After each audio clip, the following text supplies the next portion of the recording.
So do they request you to come in, or do you just, how does that work? What is the whole? The hospital that I work at, I get a list of Catholic patients. Okay. I can tell you a story of one.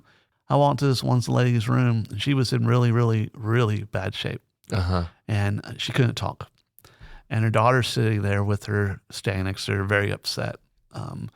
So this is, I never know what's wrong with the patient unless they share it with me. Okay. I just know a name. That's all I get.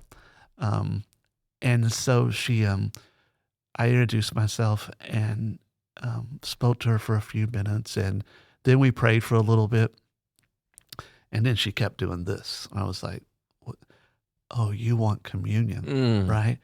Yes. And I was like, "I'll be back tomorrow morning," right? So I woke up, went to the church, tabernacle, got the Blessed Sacrament, drove up to the hospital. I walk in her room, and it's dark. But she's awake. She's up. She's kind of, up in her bed and awake. And she motions to turn the light switch on. And I do. And all of a sudden, a nurse walks in and she's just like, "Okay, I'll come back." So I gave her the Blessed Sacrament, I said the prayers, and she grabbed my hand and she would not let go. So we just sat there. And we sat there in God's silence. And it was just a beautiful experience, and finally it seemed like a long time. What was it, 3, 4, 5 minutes at the most? But she kind of nodded and she mouthed, "Thank you," and we looked at each other and we knew he was there with us, right? And then I walked away. So that one experience, thank God, really said, "You're supposed to be doing this." And it happened kind of early on, and I'll never, ever forget that. I don't remember her name. I have no idea her daughter's name. Just the experience of just sitting there with someone in God's silence, that has just received the Blessed Sacrament, and just how powerful that was. So I've been blessed to have a couple of experiences like that.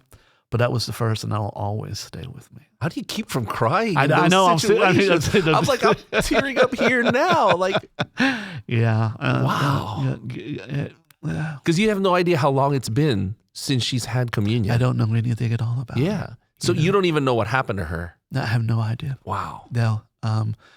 But I know as I left, she was filled with the Spirit. I know as I left, she was like, "Thank you, Lord, for him coming, sending him to bring you to me." I know that.